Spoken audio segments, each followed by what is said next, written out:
Tanlash joyida kesaman. Qaysi? 14-minut. Hozir 14-daqiqa 16-sekund. O'zbekistondagi kirish balli eng past bo'lgan sohalar va universitetlar ro'yxatini hozir boshidan chatga yuboraman. Demak, 2026-yilgi o'quv yilida kirish ballari aslida to'liq shakllanmagan. Ayrim universitetlar 2025-yildagi ballarni saqlab qolgan, ayrimlari o'zgartirgan, lekin ochiq manbada qoldirmagan.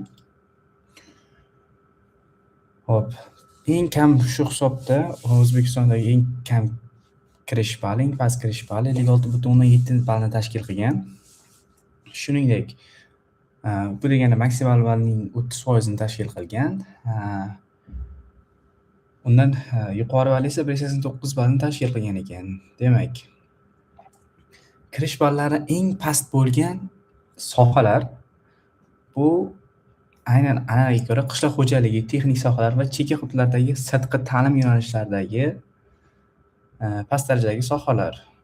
Bular 56, hammasi 56.7 balldan boshlanadi. Unga nimalar kiradi? Qishloq va suv xo'jaligi, bu yerda agronomiya, veterinariya, baliqchilik va gidrometeorologiya. Texnologik yo'nalishlar, metrologiya, standartlashtirish va mahsulot sifati texnologik ta'lim.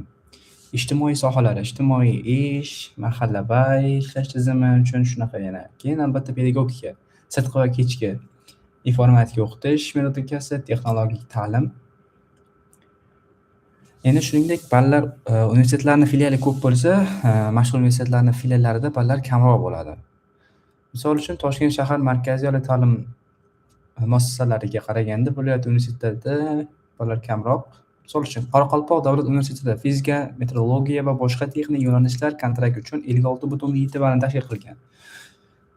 Guliston davlat universitetida ham, adashmasam Sirdaryoda, bu ham shu kichikroq ballari pastroq. Samarqand davlat universitetida ham, Nukus davlat pedagogika institutida ham, Toshkent davlat agrar universitetining filiallarida ham shunday past bo'lgan.